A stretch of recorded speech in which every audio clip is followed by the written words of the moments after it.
Assalamualaikum warahmatullahi wabarakatuh. How are you everyone? I hope everyone just fine, yeah? So now it's week 9, so welcome back. So we are going to study about the material for week 9, yeah? What is our topic? So our topic today is about learning preposition. Are you familiar with the term preposition? Yes, preposition. We can have so many preposition, yeah. So as you can see here, we will study preposition of place, preposition of time, preposition of direction, preposition of agent, and preposition of possession. Atau dalam bahasa Indonesia, preposisi kita namakan sebagai kata depan. Ya, kata depan itu seperti apa? Seperti di atas, dalam, di bawah, dan lain sebagainya. Dan kata depan itu terdiri dari banyak tipenya. Ada yang dia menunjukkan tempat, waktu, dan lain sebagainya. Oke, setelah itu ketika nanti kalian akses kanvasnya masing-masing, silahkan lihat di point brainstorming preposition. Silahkan dikerjakan ya. Saya akan menerangkan instruksinya. Take a look at the pictures below and think about the word used there. Do you find something comical? Please analyze them and type your answer on the reply box. So there is a picture here. She said you can get on the airplane. What do you think? Is this correct or incorrect? Here, please, what do you think? You can show your opinion. What do you think about this sentence? You can get on the airplane or I'm getting in the airplane. Which one is correct? And the second one here, you can say a poster. So please match the preposition of place on the correct picture. Jadi silakan di sini ada berapa ini? Ada 9 gambar ya. Silahkan dicocokkan mana yang benar. Contohnya, for number 1, there is an animal di dalam kardus. Jadi di dalam bahasa Inggrisnya apa? We can say di dalam is in. How about number 2? Not to number 9? Silahkan dikerjakan nanti ya. Tulis semua jawabannya di kolom reply. Oke, saya akan melanjutkan ke topik.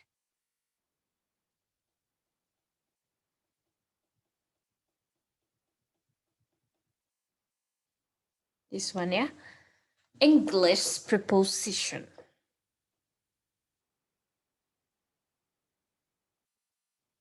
What is English? What is preposition in English? Okay, as I can say, preposition in bahasa Indonesia we can call it kata depan ya. And there are 2 types of preposition. Ada 2 macam preposition. Yang pertama adalah simple preposition. Yang kedua adalah prepositional phrase. Apa itu simple preposition? Simple preposition it consists of one word. For example, Linda is sitting beside me. How about prepositional phrase? Prepositional phrase consists of 2 or 3 words. There is a beautiful in front of Miss Karina house. That's the example. Okay.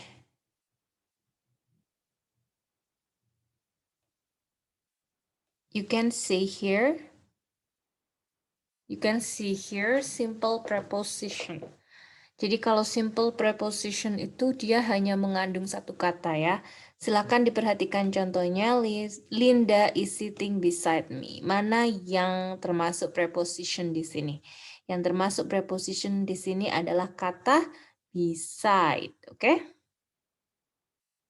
Sedangkan prepositional phrase terdiri dari 2 atau 3 kata. Ya, contohnya ada kata in front of. Oke, itu perbedaannya.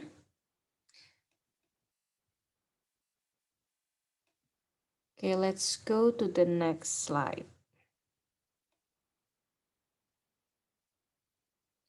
Admitting the correct simple preposition. A simple preposition is a type of preposition which consists of only one word, which generally show the place, time, direction, agent, or possession. Ya, sama penjelasannya. Jadi simple preposition itu hanya terdiri dari satu kata yang dia bisa menunjukkan tempat, waktu, arah, kepemilikan, dan agent. Oke, tipe dari preposition. Yang pertama adalah preposition of place. Ya, dari katanya, dari struktur katanya kita bisa tahu kalau preposition of place berarti dia menunjukkan tempat ya. Contohnya apa? Contohnya ada kata at, on, dan in. Ayo, bagaimana cara menggunakan at? Kapan kita menggunakan at? Kapan kita menggunakan on? Kapan kita menggunakan in? Silahkan dijawab ya. Berikutnya, preposition of time. Dari namanya berarti dia menunjukkan waktu. Ya.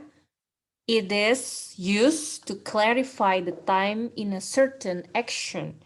In, on, at are some of the example of preposition of time. In general, we use at for precise time. Kita menggunakan at kalau waktunya itu tepat ya. Kita menggunakan in kalau kita mau menunjukkan bulan, tahun, abad, dan satu periode yang lama. Kita menggunakan on ketika kita berbicara hari atau tanggal.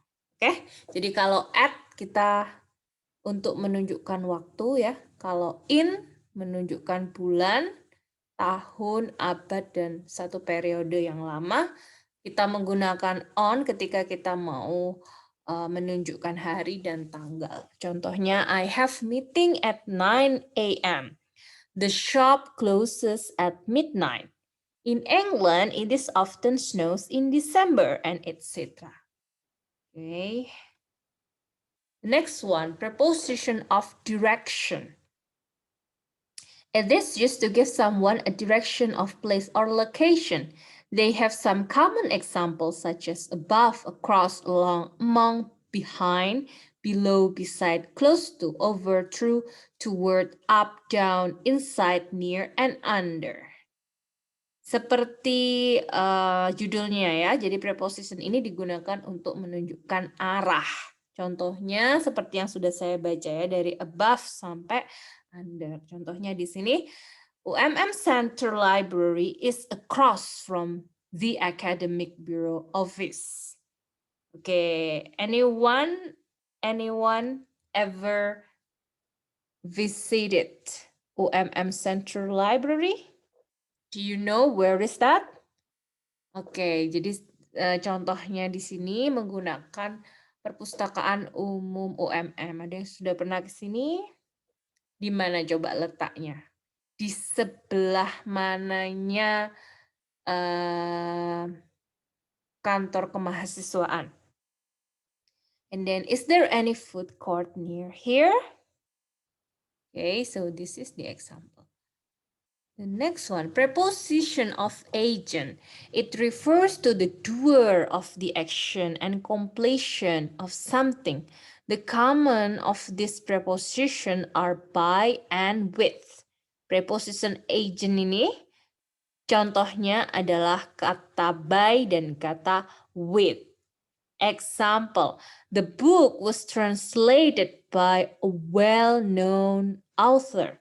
Oke, kata by di sini artinya apa? Buku itu ditranslate, diterjemahkan oleh penulis yang terkenal ya. Jadi by di sini artinya adalah oleh. You can go with your boyfriend to the coffee shop after finishing all your works. Dan preposition yang kedua adalah kata with, menunjukkan bersama ya. You can go with your boyfriend. Kamu bisa pergi dengan teman kamu ke cafe setelah pekerjaan kamu selesai. Oke, jadi by dan with di sini merepresentasikan the doer, pelaku.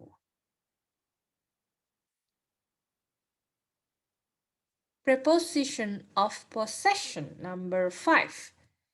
It is used to define that something belongs to a person or thing. Some of the common example of this preposition are of, to, and with. Jadi preposition of possession ini adalah menunjukkan kepemilikan yang ditandai dengan kata of, to, dan with. Contohnya, Galih presented his project to the professor on an online platform. Nah, di sini Galih mempresentasikan proyeknya kepada profesor di platform luring ya. The Ministry of Education suggested using the provided online classroom. Ya, jadi intinya kata of, to, dan with digunakan ketika kita ingin mendefinisikan suatu benda yang dimiliki oleh seseorang. Using the appropriate prepositional phrase. Nah, bagaimana cara menggunakan frasa yang mengandung preposisi yang tepat? A prepositional phrase is a group of words constituting a preposition, its object, and any term that modifies the object. At its minimum length, a prepositional phrase begins with a simple preposition and ends with a noun or pronoun as the object of the preposition. Thus, a prepositional phrase cannot stand as the subject of a sentence, and in most cases, a prepositional phrase will function as an adjective or adverb.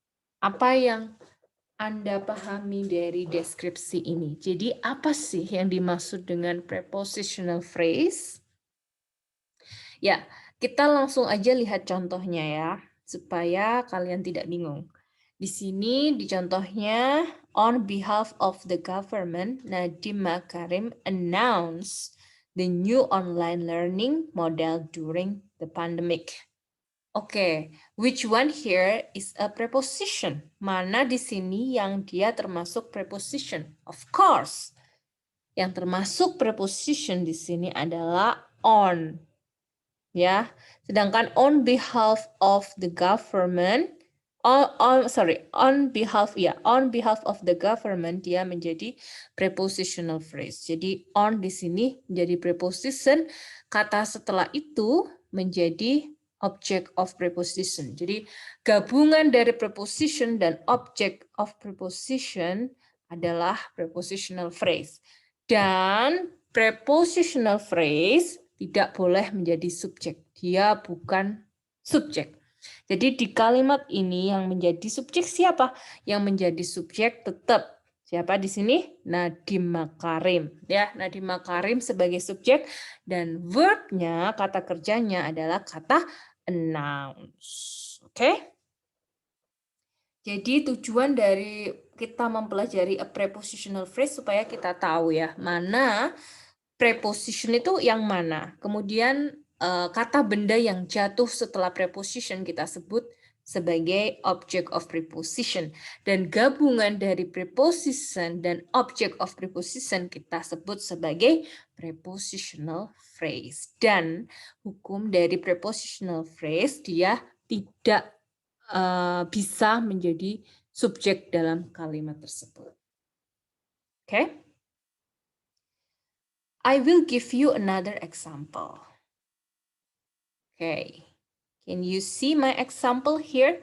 With his friend, blah, blah, blah, found the movie theater. Ya, with his friend, blah, blah, blah, found the movie theater. Oke, jadi kalian kalau mendapat soal seperti ini, selalu lakukan analisa ya. Analisa yang pertama, periksa apakah kalimat tersebut sudah lengkap, sudah memiliki subjek atau sudah memiliki verb.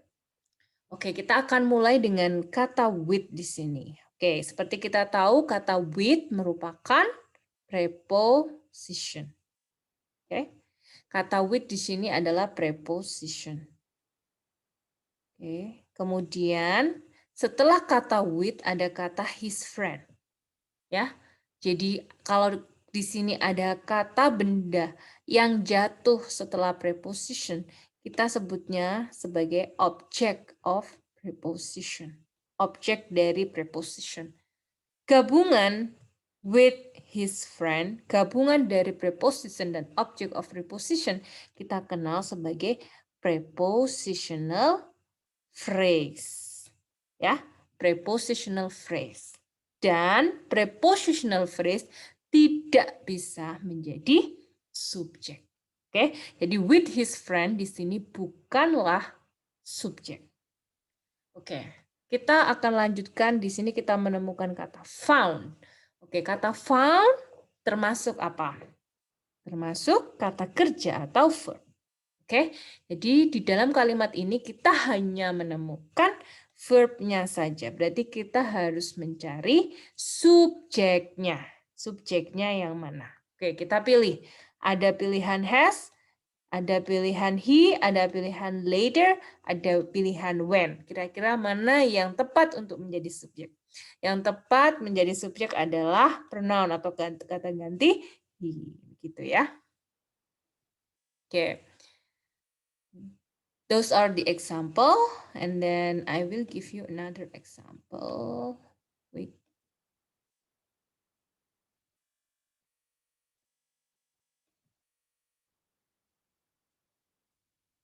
Oke, bagaimana dengan contoh berikutnya? Contoh berikutnya di sini, example 1, let's practice.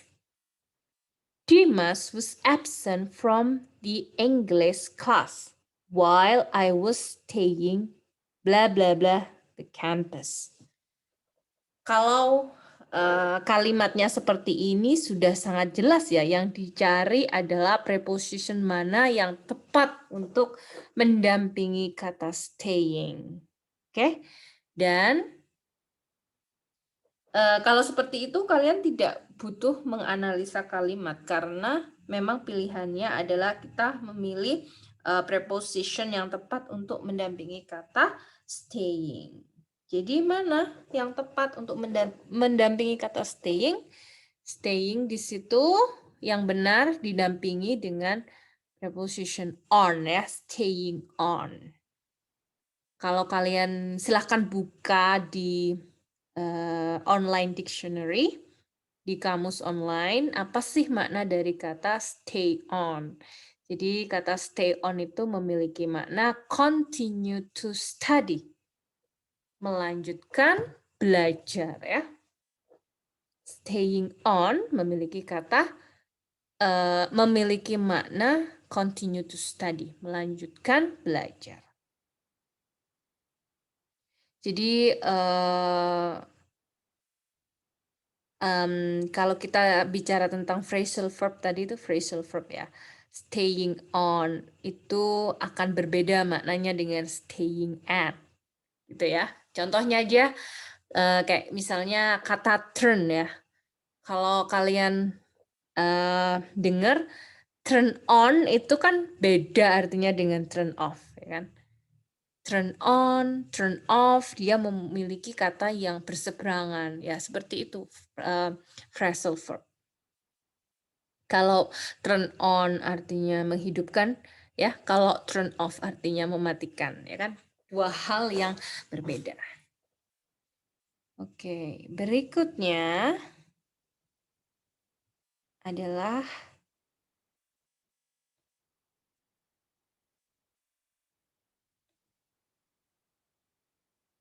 this one. Example 2. The student who stands blah blah blah me is the smartest.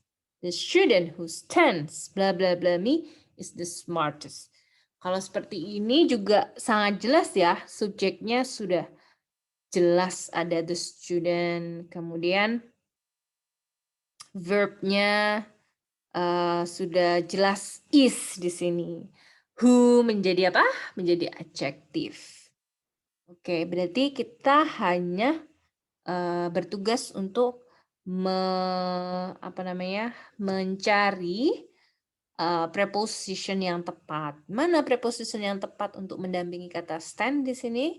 Ada kata in front of ya. The student who stand in front of me is the smartest. Oke, bagaimana dengan yang lain? Yang lain tidak ada yang benar ya.